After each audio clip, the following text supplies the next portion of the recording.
Powered by Sports Interaction, Canada Sportsbook. Welcome to Game Over Montreal, where the tank lives on. 6 straight losses for the Montreal Canadiens. And hey, you gotta admit, is there a better tanking strategy, Marc Dumont, than pulling your goalie while you don't have possession of the puck? I love it. I absolutely love it. As tactics go, that was a really good tactics move. And also having the fourth line on against some of the best players in the NHL. Perfection. Although, you know what? If they were going to try that with any fourth line that the Canadiens have iced this season, it'd probably be this fourth line. I mean, I actually thought Anthony Richard, I didn't notice him too much last game. This game, I noticed him. I thought he was really strong. He's so fast. He's the fastest kid on earth. He's just so fast. I think he might be the fastest guy in the organization. And it's not necessarily, well, there's Paul Byron still exists, but it's not necessarily just because he's got great technique. He's just always at 100%. Yeah, he was good tonight. And, you know, we've talked at length about Belzile every show because he's been fantastic. But, you know, New Jersey's a very, very good team. A lot of depth on that team. Just hard for the Canadiens to match up. But again, I thought overall tonight, I know the shot count was tilted. I don't think that the Devils got the high quality chances that they have in the previous couple games between these two teams. I feel like the Canadiens played them pretty tight, and the Devils, outside of like the actual goals that they did score, it seemed like they were kind of complacent to play around the perimeter a little bit tonight, and the Canadiens took advantage of that kind of in not letting them run up the score, right? You know, but yeah. Do you agree with this? Because Natural Stat Trick has the Canadiens. I know that the high danger chances were close, but they have the Canadiens leading 14-11. Whoa, really? Yeah, I mean, I could see it because I feel like the Canadiens got some really good chances tonight. They just obviously, I think I don't even know the name of the guy who was in net for the Devils. It seems Schmidt. Yeah, every game they have a different goaltender. Yeah. But I thought he was pretty good, and the Canadiens obviously lack a certain amount of finish throughout their lineup, so that doesn't help them. But yeah, I think they probably had the slight edge in quality tonight, not accounting for pre-shot movement. Yeah, exactly. Well, exactly. There weren't a lot of second chance opportunities, but I look at the Devils as a team that you want to emulate, right? And not that they got the 2 first rounders or first overall, but just the way that they kind of took a patient approach, and now they're gassing it. Now they're giving it a lot of gas. Big fan of that approach. So in terms of overall development, the Habs would be lucky to emulate the New Jersey Devils. Yeah, I totally agree. And I said that the first time these two teams played. And I said at that time, obviously Jack Hughes was not on the run that he's on right now. I said being able to emulate this team that doesn't have like a franchise level superstar, right? Because Jack Hughes, in my opinion, he's good, but he was not at that level at that time. Yeah. And Devils fans got really upset at me. Obviously, I'll take that back now. Yeah, exactly. He clearly is that guy. Eat that crow. Okay, so before we get into it, as per usual, shout out to everyone in the chat. I see all our regular favorites, and all our favorites are regulars. So, but as per usual, special shout out to Claire, because Claire is here. Absolutely, of course. Special shout out to everyone, frankly, for joining us on a Saturday night. We've got a really fun show planned for you tonight. If you watched the Hockey Night in Canada broadcast, especially the first intermission, it's going to be more fun. But I'll explain that before we get into the main chunk of what we're going to do tonight. We're going to talk about the game, of course, but before we get too deep into it, you want to bet? Then get in on the action at Sports Interaction. The boys of summer are back on the diamond, and March Madness is on deck. Bet pregame, live in play, or on one of our many prop bets. Sports Interaction makes it easy to deposit, play, and cash out. Head to sportsinteraction.com/SDPN, or in Ontario, download the app right now using the QR code at the bottom of the screen. 19 plus, please play responsibly. All right, Mark. Obviously, for everyone who's here right now, make sure you like the stream and share it on your favorite social media of choice and get as many people in here as possible because we're going to have a fun one tonight. Not the best game ever, but I think a better game for the most part than most Habs Devils games in my lifetime. It's a low bar, but there was some entertainment level there. I like one of the comments here in the chat, for example, saying it's ZSSIK, so Zizik, just saying like it's a game of seeing who gives a shit or not at this point for the Habs. And we're seeing guys like Josh Anderson. I have to admit, I probably his biggest critic, not in the sense that I think he's a bad player, but I think that his value around the league is perceived to be much higher than it actually is. However, he's been an impact player. He's been trying his hardest, and he's been generating high danger scoring chances like never before for the Montreal Canadiens. I think his sustained level of play for Josh Anderson, this has been his best stretch as a Hab. Easy. And I was talking about that with Shayna Goldman when I had her on the last show. God, she's and so good. She's so good. And she pointed out that Josh Anderson used to play PK on Columbus under John Tortorella. And I think someone in the chat pointed out that Marty St. Louis met with somebody who was like a former player on Columbus or something like that and had told him that Josh Anderson played on the PK. And since then, Josh Anderson has been on the PK and has been quite successful. And, you know, I think we talked very early in the year that we thought that he'd added some versatility to his game that might not show through in like some of the public stats. But I think right now, while he's clearly been the guy who I think gives the most shits, not to denigrate anybody else, but he gives the most shits. You can see those little things that he's added to his game. Yeah, no, absolutely. And it's not just the north-south, because let's be honest, he wasn't an ambi-turner, to quote Zoolander. Like this guy just didn't turn, right? So you're seeing him work off the cycle a little bit more, and that's, I mean, it's basic stuff, but it was something that he almost refused to do. So at one point this year, Martin St. Louis pretty much said it in a press conference. He's like, he uses a lot of energy, but I'm not sure if he uses it wisely. And I think recently we're seeing Josh Anderson use it wisely. And for example, the Devils were actually quite interested in Josh Anderson. So I see him as probably the type of thing they were missing in their lineup, maybe a little bit of grit, but it probably would have cost them too much to acquire him. Let's be honest. Yeah, I will say, shout out to Noel, who says that he misses it every time we read off the chat names. Listen, we can read off the chat names at any point in the show. If you guys really want a shout out, we can give you a shout out. All right. We appreciate you being here. It means a lot to us. All right. So we'll always. And we got some Devils fans here too. So welcome to Game Over Montreal, where we have great bagels. Sorry, no offense to the roll with a hole that they call bagels down there, but it's different up here. Better bagels and bad pizza. The Montreal experience. Terrible pizza. Just what's with Montreal and the lack of pizza? I don't know, man. I don't know. It's hard to find a good slice here. I mean, listen, there is no bad pizza. Like, bad pizza is still good, but it's not great. Pizza. Yeah, you're right. Pizza is bad pizza. All right, so there is bad pizza. But pizza is like raw bread with tomato paste on it.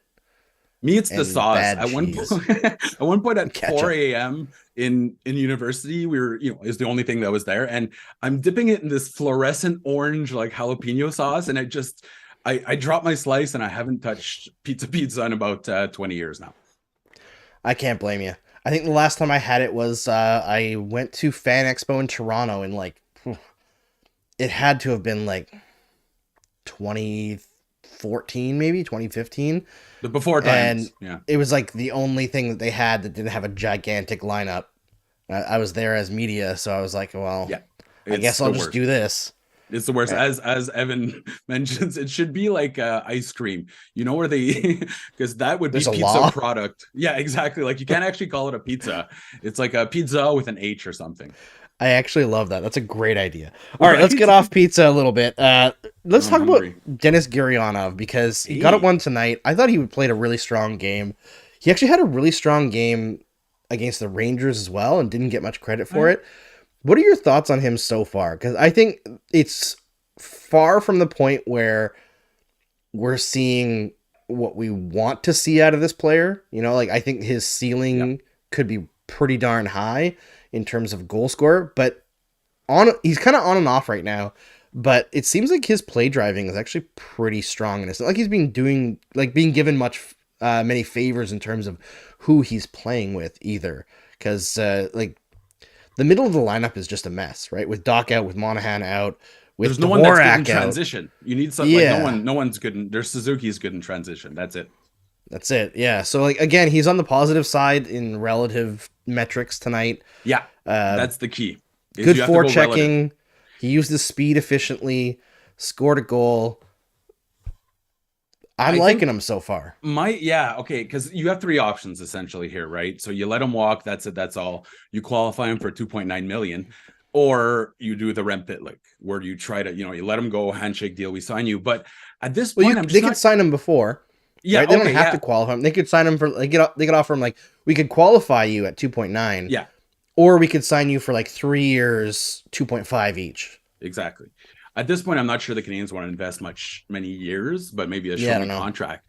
The thing is, like, is he like Steve Shutt light, or is he Pierre Dagenet that can skate? That's where I don't know who Denis Gurianov is. And if you talk to Dallas fans, they pretty much predicted what was going to happen. He had that hot start, then he kind of faded away, then back again. So like every other hockey player, it's a consistency issue. I'm just not sure with a healthy lineup if he's much more than a third line player that can pop in a few goals. And that's not the worst thing in the world.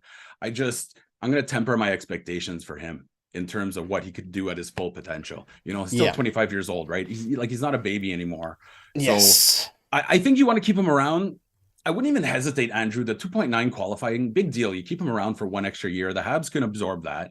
Yeah. Overall, I just don't think he's going to end up being like a 20 goal a year kind of guy. No, I think like there's a possibility, right? But with these kinds of players that Hughes likes acquiring, like this isn't Kirby Dach, right? They didn't trade a first round pick for this guy. They traded Evgeny Dadonov, the ghost right? of Evgeny Dadonov. Yeah, this is 100% a flyer taking on a player that they think could have a high ceiling, and they just want to see, like, hey, is there something here? And I got a lot of pushback on the day that they made this trade, because I said it was elite asset management, turning basically Shea Weber's dead contract into a 25-year-old player with a bit of potential. People were like, well, you're acting like he's gonna be like a first line player. Like, no, man. They could let him go this summer, and it's still great asset management because the process of what they're doing makes sense. And it's a lineup that could afford to give a guy like a healthy audition, which I think they've actually calmed down his minutes a little bit, and that's good because you could tell at the beginning he was winded. You're used to 15 minutes a night in Dallas. When going up to 20, besides Suzuki or Josh Anderson's a little different. But overall, I think it's been good, nothing great. Even if he walks away, not the end of the world. But regardless of what happens with Gurianov, that was a fantastic trade. You turned nothing into something. You know what I mean? So yeah, exactly. That is the way every single expiring contract should go. Also, we got to note the chat's keeping us up to date here. Florida lost, so the Habs pick gets better, and the Ducks picked up a point. So now the Ducks, I think, are 4 points back, and Arizona is 2 points back of the Habs. Just saying. And yeah, because Arizona lost in overtime to Colorado tonight, so they picked up a point as well. Sorry, I mixed up those two because they both start with an A, which is right. all I need to know. But so it's looking a little healthier for the Habs lottery odds moving forward. And the Capitals won big as well, which pushes them closer to the Panthers. Yeah. They have to watch for Philly, actually, because they're in a free fall right now, and they actually have a pretty easy strength of schedule, but the Habs have the hardest, and Arizona and Anaheim have easier schedules, so might turn into a pretty good season in the long run. It might. All right, let's cut with the tank talk. We're gonna now tell you about our main event tonight. So if you missed it, I'm just gonna retweet our link on Twitter here about the show, because I want to make sure as many people are in for this as possible. So if you missed it tonight on Hockey Night in Canada, and the first intermission between, I guess Habs Devils too, but let's be honest, they don't give a crap about this game. They only recap the Leafs game on Hockey Night in Canada. It was Leafs Oilers, and Ron McLean did a little segment, which I thought at first was a bit, but then I realized very quickly he was not kidding. He talked about he's just he compared the current modern day Oilers to the 1980s Oilers, which, hey, fine. They're two good teams. I think the Oilers are legitimately scary this year now that they've got Ekholm on the blue line. And Skinner can actually save some goals. So that's exactly. But the way they chose to do this was 10 similarities between the Oilers 80s dynasty and the current Oilers. And the way that they found these similarities was thin, very thin. It's the type of article you'd write if it's, you got to submit something in about 5 minutes and you do a quick list to toss up on the internet. That's what you do. But Ron spent months curating this project, listening to different poetry and moodscapes to get himself in the groove. Oh God, I hope it didn't take that long, because what I did for tonight took me about 10 minutes, and I think it's better. Anyway, $700,000 less. I hope I won't go through all 10 of the similarities that they pointed out, but some of them included Connor McDavid and Wayne Gretzky both being from a place about an hour away from Toronto. Yeah, because you have to admit, that's how we actually. Because I grew up in Ontario, that's how we gauge things in Ontario at all times. So people ask me, where do you live? I'm like, 4 hours east of Toronto. That's exactly how we do it. Yeah. Yeah, and Evan in the chat says similarity 11. Both McDavid and Gretzky breathe air. Yeah, and they had their second line center is from Edmonton or St. Albert, which is Nugent Hopkins and Mark Messier. Disregard the fact that Ryan Nugent Hopkins has been playing the wing most of the year. And what I think of when I see Ryan Nugent Hopkins is Messier doing all his commercials. Like that's it, just same player. Ryan Nugent Hopkins, you don't go into a corner with Ryan Nugent Hopkins without taking an elbow. The crap out of you. Oh yeah, and then he'll go disappoint the Canucks. Yeah, exactly. That's identical. Yeah, and they had Glenn Anderson compared to Patrick Kane. I think they're like both Ontario-born feisty wingers or something. Ontario-born defenseman being their number one defenseman. They compared Paul Coffey to Darnell Nurse, which I'm sure a lot of old timers love that. Oh man! And like Ron McLean saw Paul Coffey in his prime. That's the craziest part about all this. Yeah, these guys they should know better. There should be people that this has to go through before it makes it to air. Did Darnell Nurse ever put up more points than Paul Coffey put up goals? I'm gonna check that out while you figure that out. Oh, that maybe, because I mean Coffey scored a lot, but years, he might have had a couple down years. All right, let's get into what we're doing though, because inspired by Ron McLean's idea here, I came up with 10 plus a bonus one similarities between this year's Montreal Canadiens and the 1970s Montreal Canadiens dynasty. And this is why the Canadiens this year are going to win the Stanley Cup. Are you ready, Mark? I don't think I am. All right, go. The Canadiens in the 70s and the Canadiens right now both have an Anglo starting goaltender with a Francophone backup. It's a fact. Ça sent la coupe. Ça sent la coupe. All right, you ready for number two? Two of their top defensemen are Quebecers, just like Serge Savard and Guy Lapointe. That's pretty. And when you think about Mike Matheson, you think of the big three. That's what I think. And same with Mike Matheson, Arbor Xhekaj, and Jonathan Kovacevic. Shades of the big three. Yeah. Oh my God. And same with our Savard, right? Yeah. Oh yeah. They both have Savards. That's number three. Savard on the roster. Savard on the roster. These are better than Ron's, though, if we're being perfectly honest. Just wait, it gets better. Undersized sniper. Steve Shutt, Cole Caulfield. Oh yeah. Right? That's actually, you know what? Out of all of them, that's actually pretty decent. Yeah, it's actually pretty good. I know. Except for Steve Shutt had this ability to just his goals weren't pretty, but man, he scored a lot. And these weird clappers, which Guryanov's bringing back. I love seeing more clappers, but that's not bad. Speaking of, 25-year-old winger with speed to burn. Yeah. Guy Lafleur, Denis Guryanov. Well, that's right. I'm calling him Denis. He's a Quebecer now. Listen, and you know what? The Canadiens actually have two. Josh Anderson as well. Oh yeah. Okay, so I think Cup's ours. This team is clearly superior to the Habs. Wish they had this many horses under the hood. Let's be perfectly right. The 70s Habs. Yeah. All right, continuing.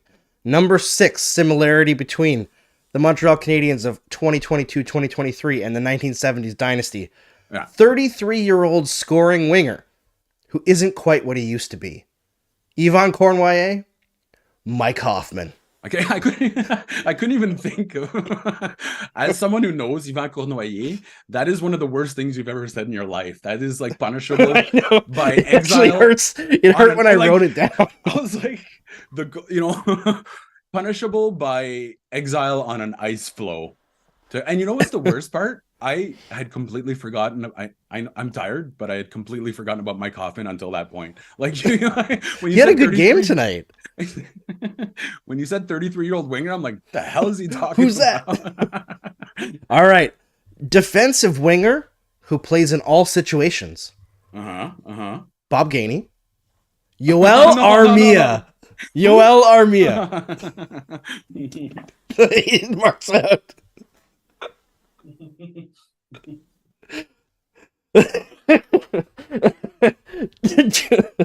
Trizak says, Mark, that headphones on. If you Trizak says this is how this show gets canceled, right? By the Montreal Canadiens, but an injunction, like never speak of our players again. All right, here we go. Yoel Armia, number 8, head coach from the Montreal area in his 40s, who was an undersized player. Yeah, Scotty Bowman, Marty St. Louis. That's it's a fact. Yeah, although Scotty Bowman won more Verdun under 10 championships than Martin St. Louis did. So I bet that's the only difference. Yeah. Number 9. This is related to I'm talking the whole 70s as a dynasty, not just the last 4 years. So this one's a bit of a stretch, but bear with me. A Richard on the roster. Henri, Anthony. Mm-hmm. No, that's actually fact. That's probably the second best one we've had, like in terms of accuracy. Yeah, it's accurate. Absolutely. They're all technically true. At one point, Anthony Richard was 11 years old, and Henri Richard won 11 Stanley Cups. Written in the stars. Numbers are everywhere. They're just written in the stars. Yeah. All right, number 10. Veteran center brought in via trade that solidified the team up the middle. This is whole 70s. Frank Mahovlich, Sean Monahan. Yeah. We call, and it's true because you call Mahovlich, he was the petit M, right? He was the little M, and that's exactly what they call Sean Monahan. No, Frank is the big M. Oh, he was the big M. Okay. Pete was the little M. Pete was. Oh, yeah, it's true. They brought him in later. Okay, they had both though. Both names have an M in just it. like just Monahan. like the Montreal Canadiens. Mind blown. You know, Martin St. Louis. This is one that's actually pretty cool. You know, Guy Lafleur's childhood friend. He actually used to walk a guy's dog who was friends with a barber who knew several people who were involved in an attempt to steal Steve Martin's identity. Steve Martin? Yeah, so Martin. I'm just saying. It's there. We're gonna have all right, and the bonus one, bonus one. Number 1 overall pick on the roster. Guy Lafleur. Yeah. Juraj Slafkovsky. That's 11 similarities between the 70s Habs and the current Habs. One more than the 80s Oilers and the current Oilers. Montreal Canadiens, 2023 Stanley Cup. It's done. We don't even need to play the playoffs. Same route they take every year. Exactly. The Stanley, bring back the parade along the usual route. Yeah. Bring back the Jean Drapeau coins. And that's 11, just like Anthony Richard used to be 11 years old. Like, I don't know if you keep seeing these numbers as I do, but I'm freaking out. It's like that movie, The Number 23, which I regret ever watching, but it exists. Yeah, it sounds terrible. Let's be perfectly honest. It was very terrible. Oh, you want to know how terrible it is? Yeah. I'm trying to think. I don't remember what the name of it was, but it was like, what was the name? It was like the fake name. Now I have to Google it. While you Google that, I saw a trailer today for Super Mario Bros. And for those that don't know, there was a early 90s was like sketchy for ideas. They really weren't coming up with much. And they actually had a live action Super Mario Brothers. Is John Leguizamo that's in it? Yes, I remember that movie. And I watched it when I was a kid. The bad guys freak me out. I still see them every time I close my eyes. Kind of like Dick Tracy villains, basically. You know, like shrunken head Koopas. Yeah, like anyways. So if anyone has a chance, go back and watch it because it's so bad. that it might be the best movie ever made. Trinket 83 came in, missed the stream, but just got home. Don't know what's happening, but as always, vibes are good. Trinket, we just came through with 11 similarities between the current Habs and the 70s Habs dynasty. So Cup is ours.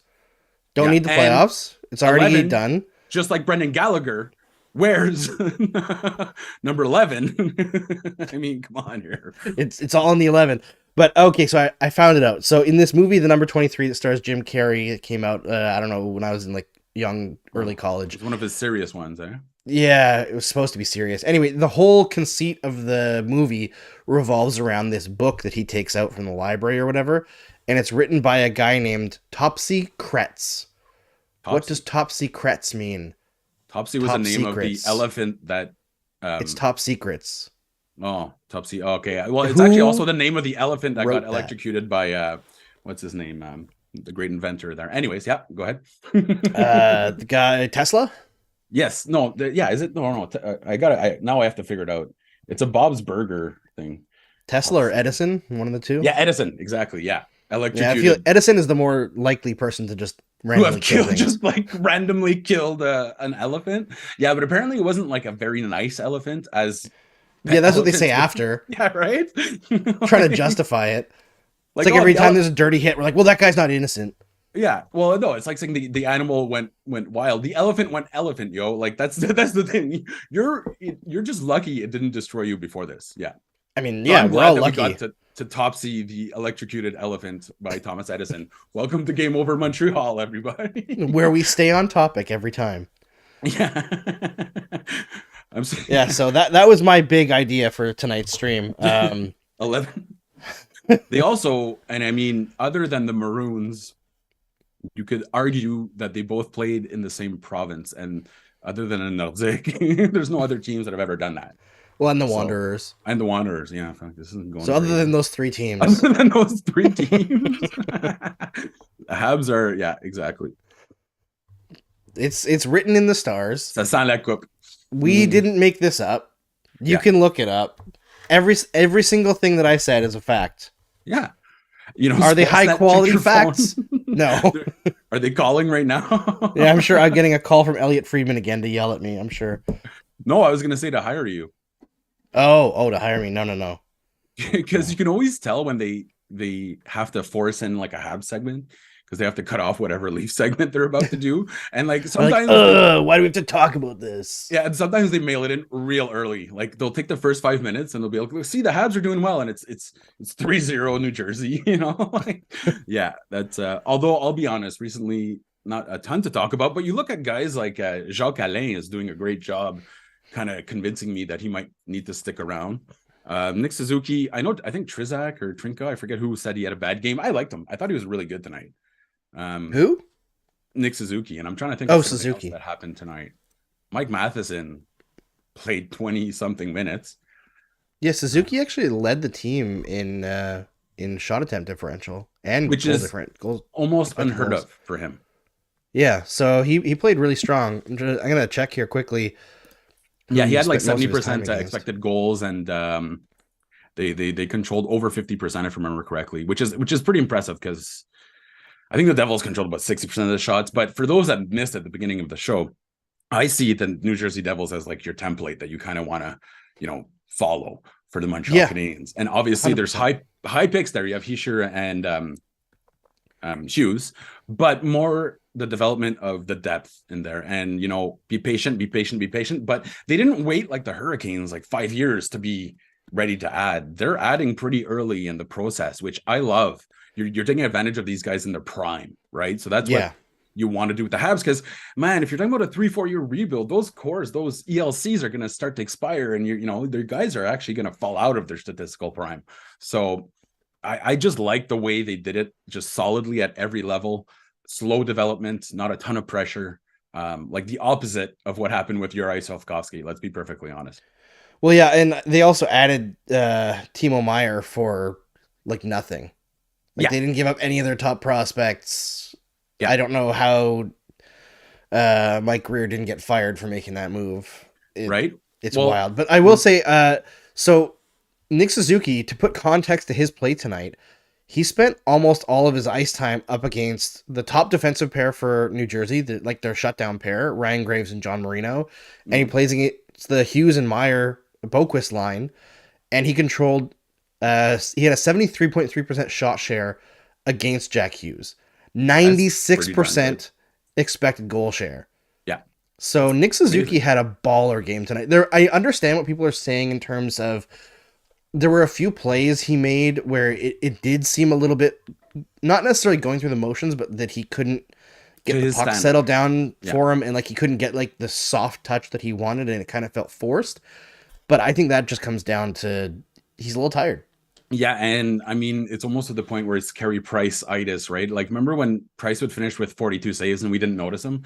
Like, it's kind of the same idea. Nick Suzuki makes so many smart decisions on the ice that if it doesn't go 100%, we're like, whoa, what the heck is going on here? You know? So, like, when you look at it, just the endurance that it took him to not get injured this season, I don't know how he managed that. But also being the captain when you're losing like all your soldiers in a really tough year where, let's admit it, there was some drama with that book, Pierre Gervais, that kind of let out the Habs secrets. Yep. I think Nick Suzuki, all things considered for a bottom 5 team, has done a pretty good job as being the youngest captain in franchise history. Yeah, he really has. Like, he had that run where he was having trouble producing offense through like December, January, and it looked bad too. Oh no, actually, no, he was getting shots, wasn't he? He was getting, but he couldn't find his spot. I call it the captain's cabin. Yeah. He wasn't getting to his spot. I mean, the fact is, he's still, I believe, on pace for a career year season in terms of point production. Yeah. And that's without Caulfield for half the year. And like his line mates, let's be honest, I love Raphaël Harvey-Pinard. But like if you're setting up your board for ideal lines, I'm not sure Raphaël Harvey-Pinard makes it beside Nick Suzuki. You know well, he might if Caulfield's there, right? And he's what about that? Like the guy, I want to see that. Yeah, because then he's not like the primary shooter, right? He's the guy who can jump on rebounds and bang things home. That's perfect. And you but if he's the primary shooter, yeah, I think you're a puck retrieval guy, right? Because like I always try to go back to the Gallagher, Tatar, Dano type of combination, but in this case, the Tatar would almost be because Suzuki's key in the neutral zone. But you need that guy getting dirty, retrieving pucks, and like there's not one game that goes by where I'm like, wow, Raphaël Harvey-Pinard must get home and be exhausted. The other day they said that he intercepted 8 pucks. They said this on RDS via Sport Logic, which I was like, geez, that sounds like a lot. But overall, just so fun to see. And I think it's not just that he deserves a shot next year. I think you pencil him in as it stands as a top 12 forward. You have to. Statistically, he's been that good. I mean, Harvey-Pinard, I know I think he has 1 goal in his last 12 games, but he's getting assists still. Matter to me. Doesn't matter. No, it doesn't matter to me either, frankly. I mean, he's getting his chances, right? And the goal scoring that he was doing when he first got called up was never going to be sustainable because he was scoring, I think he had like 7 goals in 9 games or something like that. Yeah. Or in 10 games. That was just pure like adrenaline working off. Yeah, he's still shooting almost 22% and on pace for like a 35-ish goal season, I think. And he's providing, but the key is that he's providing the type of energy that you need to keep these games somewhat watchable, right? 100%. Like that's the other part of it. I know everyone's like tank this, tank that, but they still have a product to put on the ice. And when the chips are down, the person that tends to like start pulling the hardest is someone you want on your team. You know? Yeah, 100%. And I feel like one of the reasons why I think you see people kind of frustrated with Suzuki right now is the things that are working for the Canadiens at the moment happen to be a lot of that like high pace, frantic forechecking plays. Like everybody's focused on Josh Anderson for good reason. He's playing fantastic. I think Mike Hoffman has been a lot more dogged on the puck, especially in the forecheck lately. Oh yeah, Mike Hoffman. I remember. He's working hard. I know. Gurianov, speed to burn. He's like noticeable out there every night, right? Yeah. Harvey-Pinard, he's 100% go all the time, trying to get that puck. Ulanen's trying to do the same thing. But Suzuki's... Yeah, Belzil, of course. But like Suzuki likes to slow the game down and be cerebral. He controls the pace. And when the team is struggling a little bit to win games, I think people naturally tend to get frustrated with those types of players. Yeah. And it's understandable. Because it looks like they're overcomplicating things as well, overthinking it. And yeah. But also he's playing like top competition, right? So like that's the other part of it. I'd like to see him in a situation where he's not the only guy that played center as a junior, like that would be pretty entertaining. for Nick Suzuki. But you know what? Going into next year, I think they should actually separate Caulfield and Suzuki. That's a topic for a whole other discussion. But I have a theory their styles just do not mesh, even though they have like Sedin twin, like, a link between them. There's something about those two.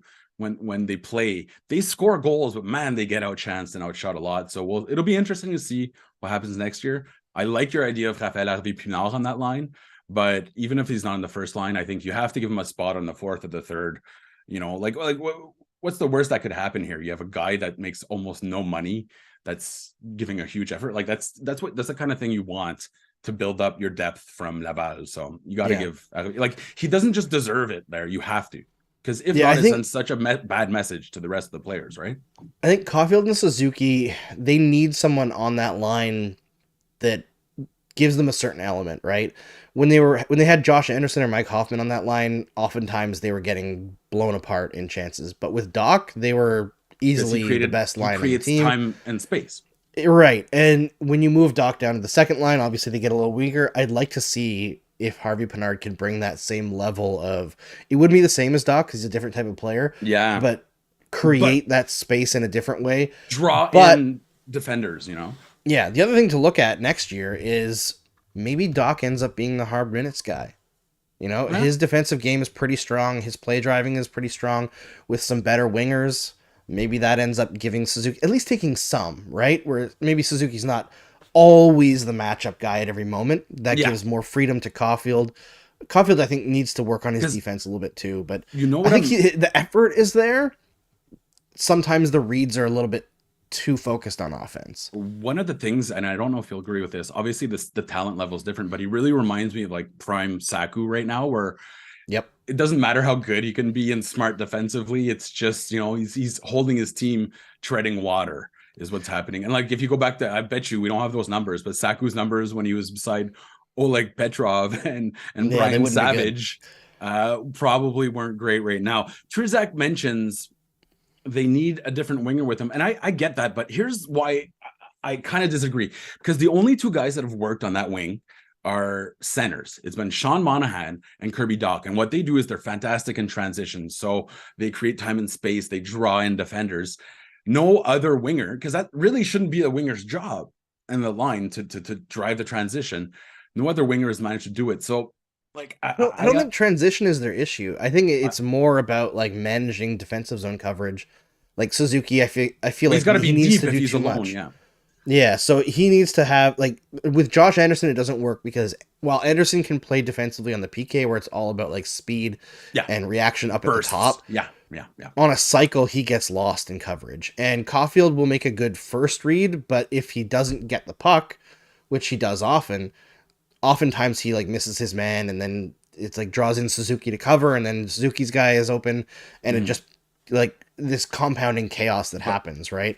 Absolutely. So, but what do you make about Suzuki not having any positive underlying numbers for quite a long while now, unless he's beside another center like that? It doesn't worry me on this team. Okay. No, I think we've seen enough from Suzuki over time to know what he is. And I think having worked with like private data before and understanding like there's a difference between somebody who has great underlying numbers versus somebody who like does all the things necessary to create those numbers. Yeah. But is failed by other parts of the lineup, right? Like a lot of the time that Caulfield and Suzuki were together, Mike Matheson wasn't here. They were playing almost exclusively. He's a game changer. Absolute huge game changer, right? So if your top unit defense is now like Gooley Matheson instead of Savard Gooley, you're not going to get piled on as often, right? No, absolutely. You're not spending all your energy as well, right? Like that's the other part of it. It's very rare players like Bergeron who you could throw in any situation with any players and he's still going to dominate at 37 years old. With a punctured lung. Yeah. Yeah. Like wearing the Suzuki's not that at 23. Yeah. Okay. No, exactly. I just don't know if I'm married to the idea of having them both on the same. Like I know everyone thinks no, you don't have to be married to Kane anything. and Taves, but I just don't know if it's that type of like. I just don't think their overall style really matches that well at 5-on-5. If they had been I think if they had been more successful on the power play together, that would push this conversation into a different direction, right? Where like Absolutely. that. But I don't fault them for that because No, me that's the either. strategy is go to Caulfield. It's just like it was go to Weber and go to Sorry. We're seeing a bit of a pattern here for the Habs for the last 10 years. Yeah, it's brutal, and that's it. And you know I do what? want to circle back to a question we Real had in the quick, comments here. Andrew, Go for it. the power play is better now without Cole Caulfield, don't you think? In terms of the movement that you're seeing on the ice, or am I just crazy? And it's not Caulfield's fault. It was almost like when Weber was injured, the power play got better. Is it better? Well, I don't know statistically, but it looks better. A lot of pre-shot movement. You're getting goalies moving. I was watching Clone Troopers in the background today during the game. I'll be perfectly honest. So I didn't have my volume up, but it looked a bit better. No. Let's see. What are they at here? They're at 15.7%. When did Caulfield go down? Because I can go by game and like some results. Here's another good stat. The Habs scored 15.4% of their power plays, and the 70s Habs didn't score on 15.4% of their power plays. The links are everywhere. Everywhere. This is true. All right, so Caulfield went down. His last game was January 19th. So I'll go to January 20th, and I'll just get the stats here right away for us. The power play was at 15.4, so it's jumped 0.3% since then. It is slightly better. I'm going to go with random variance over anything. The puck movement might be a little bit better, but I think that has more to do with Suzuki just being able to move wherever on the ice. So like before, he wouldn't go into Caulfield's spot, right? So now he can just go wherever. But they still just, I don't know. They don't have something about it though. Let's be honest. And as much as we always want to blame Alex Burrows, there is a personnel issue here too. Like the strategy is bad, but there's also a personnel issue. And the fact is, Burrows isn't the only person working on the power play. We know that. No, and Marty is not there, and is bad. Yeah, exactly. Well, and Marty's not a great PP coach. Like as much as he has done. Like you said, PP coach. I did. The thing is, did you look when he was a consultant in Columbus? Yep, they were terrible. That was, I believe, the league's worst power play. It's so much. It's kind of like when Thierry Henry, who was my favorite player growing up, he went to coach the Impact. And it's kind of like, hey, why can't you guys just not be dominant like I am? You know, sometimes the best players, Gretzky, do not make the best coaches. This is true. Was it Noel says, does Andrew have green eyes? I think they're technically hazel, like gray-green kind of thing. A little bit of yellow in there. I do want to circle back to a question here from, I believe it was Winder. He was asking us to explain the conditions on the Sean Monahan first-round pick. I don't know if the god of this universe could explain those conditions, if there is one. I don't believe in one, but I could look them up. But even then, I don't remember. It's like it could be a 2024 pick or a 2025 pick, but the conditions are ridiculous. I wanted to. So here's from Cap Friendly. Okay, so it's a paragraph, a long one. So it says, if Calgary's 2024 first round pick is between 20 and 32, Montreal can take that pick instead. It doesn't say instead of what.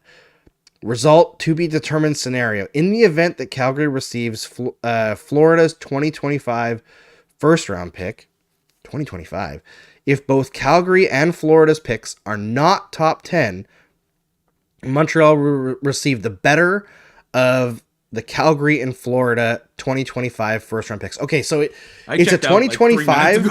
Yeah, okay, so it's a 2025 first round pick that they get.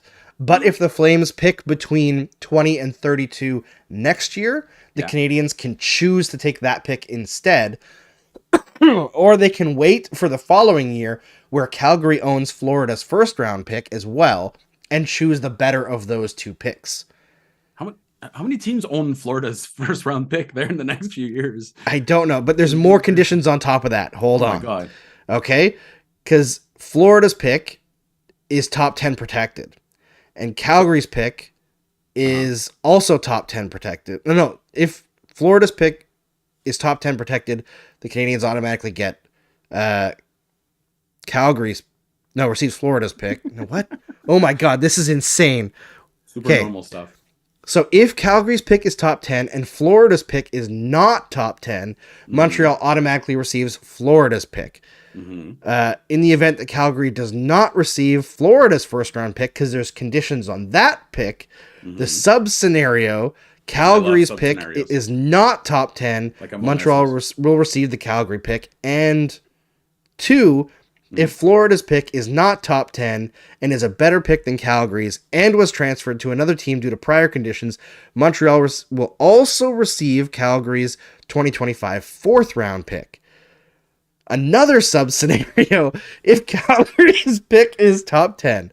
If Calgary's pick is... There's like a full-size scroll here. I know, it's ridiculous. If Calgary's pick is first overall, Montreal will receive Calgary's 2025 third round pick, or third. In addition? And the better of Calgary and Florida's 2026 first round picks. Result... Further, if Calgary's pick is second to 10th, Montreal receives How is this Calgary's... still the same trade? I What's going know! on? 2025 first round pick. Holy crap! I felt like Homer the whole time. Like, you know, when like the yogurt, you get free yogurt. Like, that's good. Like, the yogurt is cursed. Like, that's bad. Can I go now? Anyways. How many lawyers were involved in that deal? Well, yeah, probably at least one, I'm guessing, just to make it so contrived. I like the part where it'll all be resolved and I don't have to explain it. I'm glad you took that on, because I didn't actually. You know what? I went to this is how conditioned I am with Sean Monahan. I went to do trade history, but instead of history, I wrote injury. So I wrote trade injury, and a bunch of things popped up. Oh my god, that's just too funny. I think I would not be surprised if the Canadiens just take Florida's pick next year. Yeah, no, just come well, and they want to stagger it, so we'll see. But oh, hey, by the way, Trizak brings up a really good point. Northeastern just got Don Levi is available, but also that means Jaden Struble. I believe they lost against one of them fancy universities. I forget. It's not Princeton, because Princeton's playing Harvard. Anyways, Northeastern's out. That means Jaden Struble. We'll see what happens there if he signs a contract with the Montreal Canadiens or not. He's a guy who, like, I've caught him maybe 10 times playing this year, and there's a lot to like there. I just don't see if his skill set will translate to the NHL. Like, he's got a man's body, that's for sure. He's strong. I just don't know if his decision making is on par to be a good defenseman in the NHL. But we'll see if they sign him, because that's another guy that we used to rate pretty darn highly. And all the attention has gone to Jordan Harris and Lane Hudson, but Jaden Struble might be playing 2 games for the Canadiens this year. Yeah, it'd be interesting to see, right? I mean, this team is really lacking in rookie defensemen, Mark. Yeah, it's that's an area where the one that really Providence, as Noah says, it's Providence. Yeah, exactly. Yeah, this team needs to get younger on defense. Hey, you want to talk about similarities with the 93 Cup team? They had young defensemen. This team has young defensemen. Chris Chelios. Chris Chelios at one point had cereal, and Jonathan Kovacevic eats cereal sometimes. That's true. Undeniable fact. Although, no, I won't tell that story. That's an off-camera story. Never mind. Yeah, I was gonna say, like, sounds good, man. As soon as someone says I'm not telling that story, you have to. Everyone gets mad. I know. No, but you have to tell the story. No, I can't. I can't. Maybe one day I'll have to check with a few people if I can tell. We are gentlemen here, yeah. We are. We have to obey the rules of the gentleman's club. As Noel says, it's like Logan's Run on the blue line. Basically, as soon as they turn 24, they poof. They just vanish. Whatever the number was in Logan's Run. Yeah, they just. Man, before we move on, I will say this: out of all the defensemen this year, in terms of like endurance, obviously because he's older, but Jonathan Kovacevic keeps blowing my mind. Like he's awesome. So good. He reminds me a lot of Petrie, but like the dollar store version, like the wish.com version of Jeff Petrie, just in the way he plays. And also his number is 26 and Petrie's number was 26. links everywhere. Oh my God. All right. I don't think we have too much more to cover for this game. I think we've given it the good college try. We've given you the top 10 similarities between the Habs today and the 1970s dynasty. How can you really beat that? I mean, they used to sell hot dogs at the Forum, and they also sell hot dogs today at the Bell Center. Yeah. I don't know if you know this, Mark, but the Forum, downtown Montreal, the Bell Center, downtown Montreal. Aha. It's the signs. You can see them everywhere. You just have to open your eyes and look. These are facts. These are facts, ladies and gentlemen. Thanks so much for tuning into the show tonight. I hope you enjoyed it. Shout out to Mark the and chat. I are going to go to sleep because we're old.